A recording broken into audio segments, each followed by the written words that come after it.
নমস্কার বন্ধুরা, সকলকে আমার চ্যানেলে স্বাগত। অবশেষে রাজ্যের সরকারি কর্মচারী সমাজের জয় এলো। এক ঐতিহাসিক রায় প্রদান করলো আজকে দেশের সর্বোচ্চ আদালত।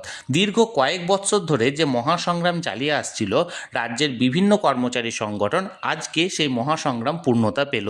দীর্ঘ কয়েক বছর ধরে চালিয়ে আসা ডিএ কেসের আজকে রায় প্রদান করলো দেশের সর্বোচ্চ আদালত। কি বলা হয়েছে রায়ে কতটা উপকৃত হতে চলেছেন রাজ্যের কর্মচারীরা এবং পেনশনারেরা, সকল কিছু নিয়ে আজকের ভিডিওতে বিস্তারিতভাবে আলোচনা করব। ভিডিওটি ডিএ কেসের রায় সংক্রান্ত অত্যন্ত গুরুত্বপূর্ণ, তাই প্রথম থেকে শেষ পর্যন্ত অবশ্যই ধৈর্য সহকারে দেখবেন এবং ভালো লেগে থাকলে অবশ্যই একটি লাইক করবেন এবং সকলের সঙ্গে শেয়ার করবেন। আর সেই সাথে এই চ্যানেলে যদি প্রথমবার হয়ে থাকেন, এই রকমের ইনফরমেটিভ ভিডিও আরও দেখার জন্য যারা এখনও পর্যন্ত এই চ্যানেলটিকে সাবস্ক্রাইব করেননি তারা অবশ্যই চ্যানেলটিকে সাবস্ক্রাইব করে নিতে ভুলবেন না। তাহলে চলুন আমরা বিস্তারিত জেনে নিই। সুপ্রিম কোর্টে এই ডিএ মামলাটি গত 24শে নভেম্বর 2022 সালে ফাইল করা হয়। এই মামলাটি দীর্ঘ কয়েক বছরের শুনানির পর অবশেষে আজকে 5ই ফেব্রুয়ারি 2026 11 নম্বর বেঞ্চে মাননীয় বিচারপতি সঞ্জয় কারোল এবং মাননীয় বিচারপতি প্রশান্ত কুমার মিশ্রের এজলাসে ক্লজ নাম্বার 1501 হিসেবে আজকে সকাল 10:30টার সময় এই মামলার রায় প্রদান করার কথা ছিল এবং নির্দিষ্ট সময়ে এই মামলাটি রায় প্রদানের জন্য আদালতে ওঠে এবং বিচারপতিরা এই মামলা সম্পর্কে কি বললেন চলুন আমরা জেনে নিই।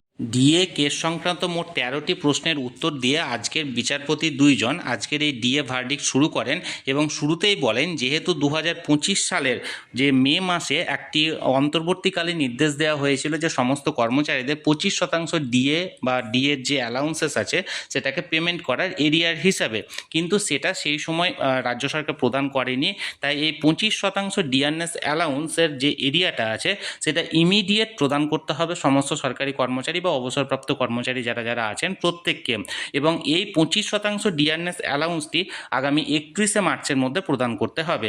এর পাশাপাশি বাকি 75% যে ডিআরএস অ্যালাউন্সের এরিয়ারটি আছে সেই এরিয়ারটি প্রদান করার জন্য 4 সদস্যের একটি কমিটি গঠন করা হবে, যার নেতৃত্বে থাকবেন অবসরপ্রাপ্ত বিচারপতি ইন্দু মালহোত্রা, এবং এনার নেতৃত্বে সমস্ত কমিটি ডিসাইড করবে কিভাবে এই ডিআরএস অ্যালাউন্সটা প্রদান করা হয় এবং সমস্ত রিপোর্ট আগামী মে মাসের 15 তারিখের মধ্যে একটা কমপ্লায়েন্স সার্টিফিকেট হিসাবে প্রদান করতে হবে সুপ্রিম কোর্টকে এবং জানাতে হবে যে রাজ্য সরকারের তরফ থেকে সমস্ত ডিএ প্রদান করা হয়েছে। তাহলে বন্ধুরা, নিঃসন্দেহে রাজ্য সরকারি কর্মচারীদের একটি বড় জয় আজকের এই দিনে ডিএ কেসে পাওয়া গেছে।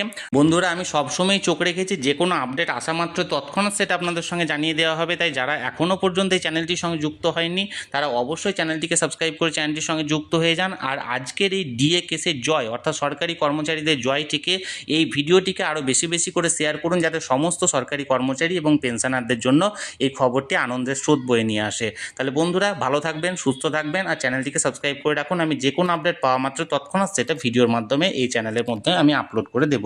ধন্যবাদ, ভালো থাকুন, সুস্থ থাকুন।